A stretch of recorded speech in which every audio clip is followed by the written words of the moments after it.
Estamos de volta aqui no Mulher.com, na nossa sala de visitas, e um assunto importantíssimo. Se eu fosse você, eu aumentava o volume da sua televisão para você prestar atenção, porque já está aqui comigo nosso pediatra, Dr. José Martins, pediatra, professor titular de pediatria da Unicamp e membro da diretoria da Sociedade de Medicina e Cirurgia de Campinas e ex-presidente da Academia Brasileira de Pediatria.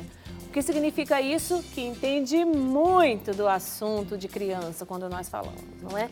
Pais de primeira viagem, né? A primeira coisa que vem é aquele, ai meu Deus do céu, será que eu vou dar conta? Qual que é a primeira coisa que os pais de primeira viagem precisam cultivar, doutor? Até mesmo antes ali da criança nascer. É estar preparado para ser pai e para ser mãe. Mas né? alguém está preparado para ser pai? Como é que é isso? Eu acho que você vai se preparando na medida que evolui a gravidez. Hoje a gente fala muito num período chamado os primeiros 1000 dias. Você já deve ter ouvido falar nisso, que é a gestação e os 2 primeiros anos de vida. Por que esse período é tão importante e por que os pais têm que estar atentos nisso? Porque é a fase do desenvolvimento cerebral mais intenso. E é esse período da vida das crianças que marca o resto da existência. Você tem que estar preparado para isso. Pra você ter uma ideia, um bebê nasce com 100 bilhões de neurônios. Na idade adulta ele só tem 20. Ele perde 80 bilhões de neurônios nesse período até crescer.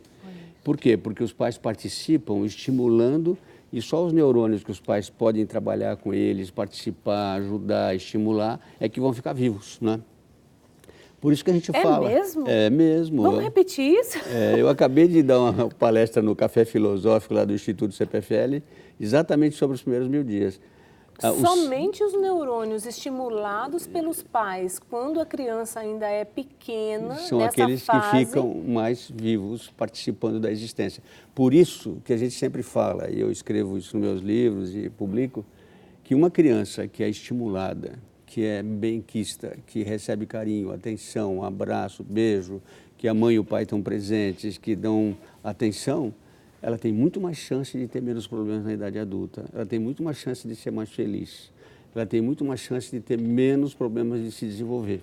Olha isso. Isso é fundamental, sabe, Drica? Uma informação importantíssima para você que vai ter filho, que está grávida, que vai ser pai de primeira viagem. Isso é fundamental que você saiba. Estimule seus filhos.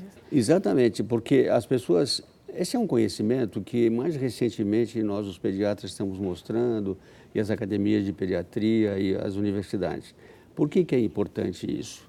Porque a personalidade, a formação da estrutura da pessoa, o seu caráter, a sua maneira de ser, acontece até mais ou menos 6, 7 anos de idade. Mas esses 2 primeiros anos de vida são fundamentais, não é? Então, é por isso que hoje em dia a gente está tão atento a tanta coisa que acontece na mídia, a tanta coisa que acontece, as crianças que ficam o tempo todo no iPhone e tal, vendo coisas que nem sempre interessam. Aí teorias começam a tal de ideologia de gênero, que começa a querer mostrar para as crianças que elas têm dúvidas se são homem ou são mulher, que é um absurdo.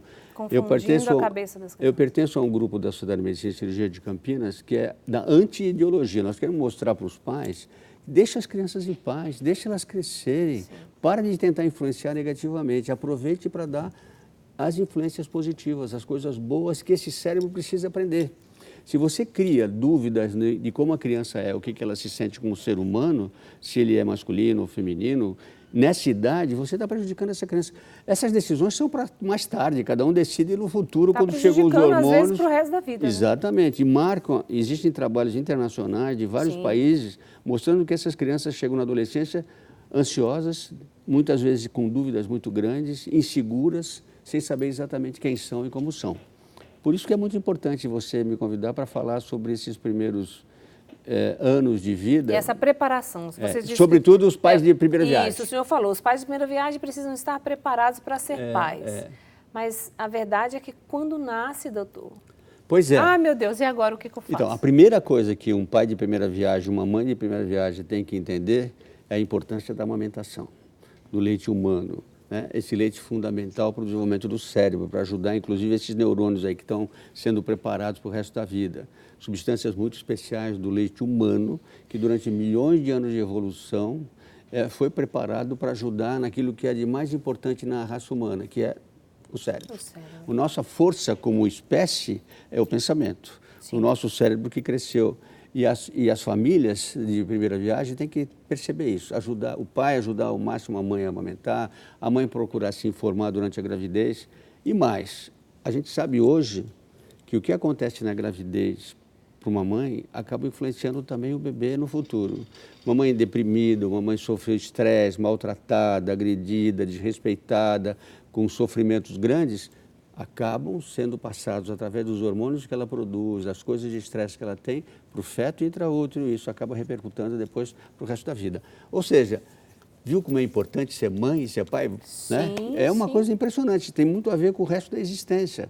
Quando você está defendendo as crianças, quando você está falando essas coisas que nós estamos conversando aqui, você está melhorando a espécie humana, você está ajudando o ser humano futuro. É você que está formando o próximo presidente da República, o próximo juiz, o próximo médico pediatra. A próxima entrevistadora. Exatamente. Então, se você não fizer um bom trabalho, não vai ter um bom presidente, não vai ter um bom Isso médico, mesmo. não vai ter pessoas Olha, de bem no mundo. Muito bom, Drica. Gostei de você observar. Inclusive, a gente tem um capítulo de um livro meu, já Quem Cuidará das Crianças, que a gente fala sobre a gênese da violência na infância.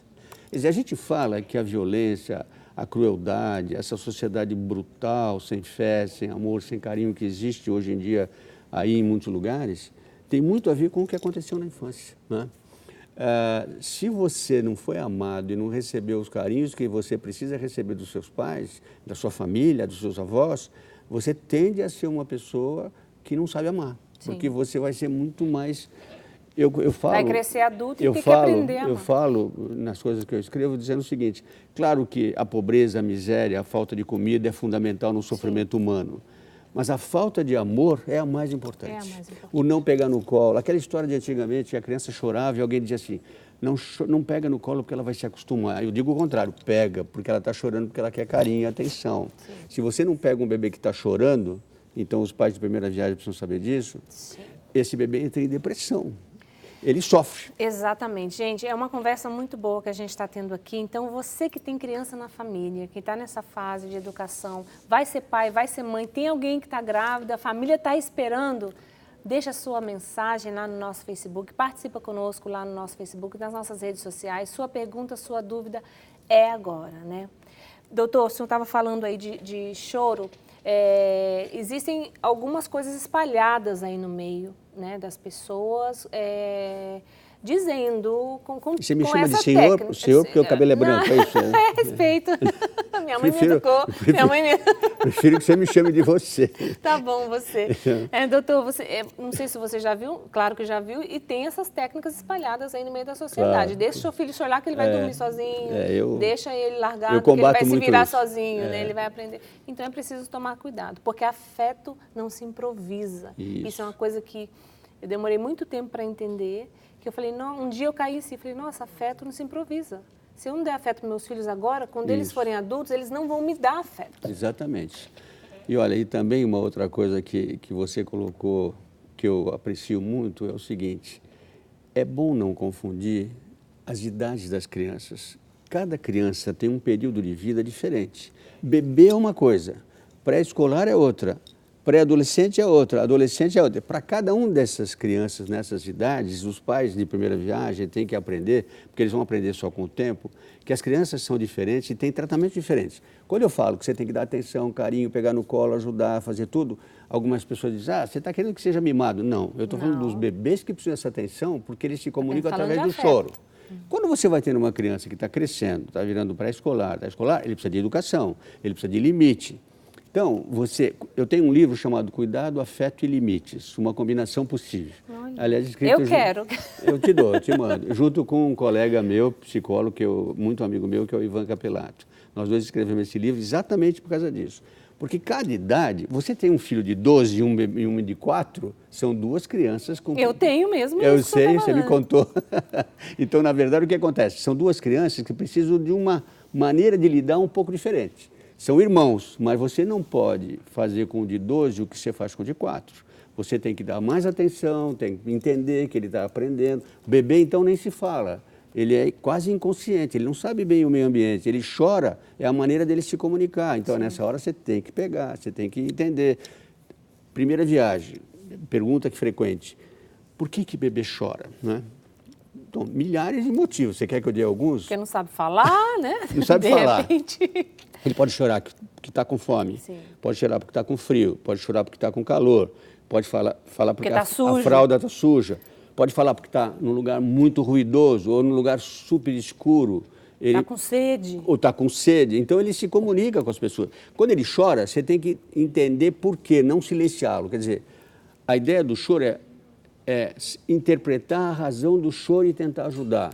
Não falar, cala a boca, chega, sacode. Chacoalhando, não sacudir. Esse não é o caminho certo, entendeu? Imagine você com sede, falando que está com sede, e alguém te chacoalha para você ficar quieto. Eu tenho um livro chamado Lidando com Crianças, Conversando com os Pais, em que eu falo essas coisas, para as pessoas entenderem como é que você lida com as crianças. E quando alguém fala, não, mas criança é assim, eu falo, bom, qual criança você está falando? Um bebê de 6 meses, uma criança de 2 anos, uma criança de 6, um pré-escolar, um pré-adolescente, né? E tudo isso são coisas importantes de serem Mas, conhecidas. doutor, é possível identificar esses choros? Eu estou dizendo porque eu sou mãe de 4, então eu já passei por essa fase, mas é bom explicar isso para quem está lá em casa, que com o tempo a gente consegue. Mas é possível mesmo identificar esses choros? Olha, é possível você tentar. Às vezes você chega num momento que não sabe bem o que está acontecendo. Às vezes é uma dor por alguma coisa mais séria. O que eu digo para as pessoas, para os clientes, nos meus vídeos que eu faço, no meu WhatsApp, é o seguinte: quando o bebê está chorando, você tem que tentar entender o que está acontecendo. Se ele está com fome, você põe ele para mamar, ele vai melhorar. Se ele está com sede, você vai oferecer líquido. Se ele está com frio, você agasalha. Se tá...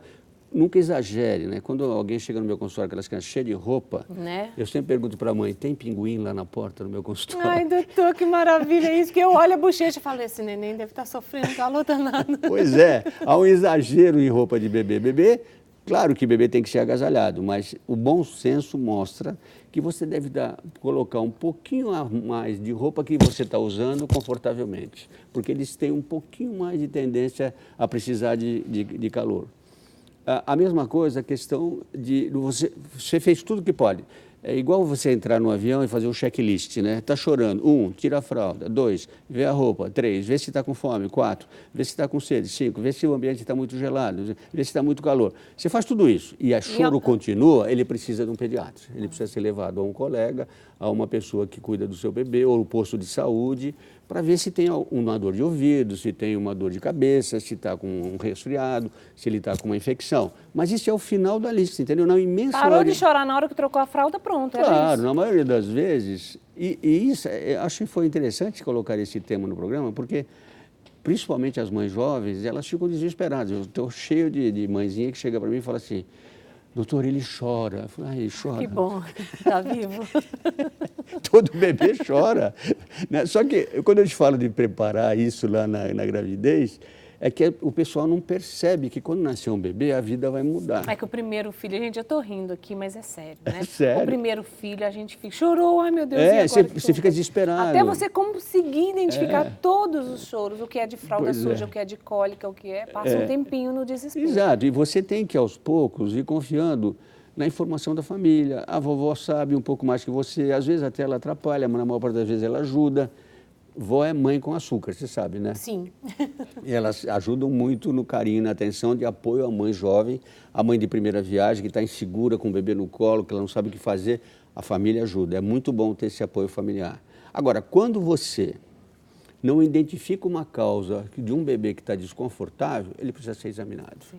Porque pode haver doenças importantes que precisam ser diagnosticadas e tratadas pelo pediatra. Agora, doutor, nosso tempo já está indo, né? A conversa está boa, o tempo está indo. Falamos do choro, que também é uma coisa principal ali, mas esse observar a criança, o desenvolvimento da criança, para os pais de primeira viagem, será que meu filho está crescendo? Será que ele está fazendo os movimentos certos para a idade? Porque mãe tem uma neura, né? Pensa que o filho está acordando toda hora, vai lá ver se está respirando. Quantas vezes já não fui lá para ver se está respirando o neném? Então, assim, esse desenvolvimento da criança, para os pais de primeira viagem, o que eles têm que observar? Então, em primeiro lugar, uma coisa muito importante nos primeiros meses de vida, sobretudo nas primeiras semanas, é o ganho de peso, né? Um bebê que nasce com 3,2 kg por aí, ele tem que ganhar, em média, não é uma obrigação, entre 20 e 30 gramas por dia. Então, pesar a cada 15 dias na mesma balança, se o bebê está ganhando aí 200 gramas por semana, excelente, está ganhando peso. Se ele cresce no primeiro mês de vida 1 centímetro por semana, no primeiro mês, ele nasce com 48, 49 centímetros, no final do primeiro e segundo mês já está com 53, 54, é um ótimo sinal de nutrição. Além disso, obviamente, o desenvolvimento neuromotor. Qual a primeira coisa que um bebê faz quando está bem desenvolvido? É levantar a cabeça. Ele ergue a cabecinha, você põe ele de bruços, ele começa a chamar de fuga asfixia. Está acabando? Está acabando. Então quer que eu acabe só isso aí, então? Quero, doutor. Ó, nosso tempinho ali, ó, 1 minuto e 16, temos que fazer o sorteio. Tá bom, então tá certo. Então, outra coisa importante. Depois ele vai começar, perto dos 5 para 6 meses, ele começa a desenvolver a musculatura do tronco, ele começa a querer sentar. Depois de 6 para 7 meses, ele começa a engatinhar, começa a se afastar, é o que a gente chama de desenvolvimento. Desenvolver é sair do envolvimento. De quem? Da mãe. Da mãe. Depois ele fica em pé e começa a andar. Doutor do céu, a gente tem que encerrar. Acho que o senhor tem que voltar aqui para a gente continuar esse assunto. Eu né, gosto muito da TV casa. Século XXI. Trabalhei aqui muito tempo. Obrigada, viu? Eu que agradeço. Obrigada, contato do senhor ali. Parabéns, ó, vamos viu? fazer o sorteio aqui comigo, já que o senhor está aqui. Foi muito boa a nossa conversa.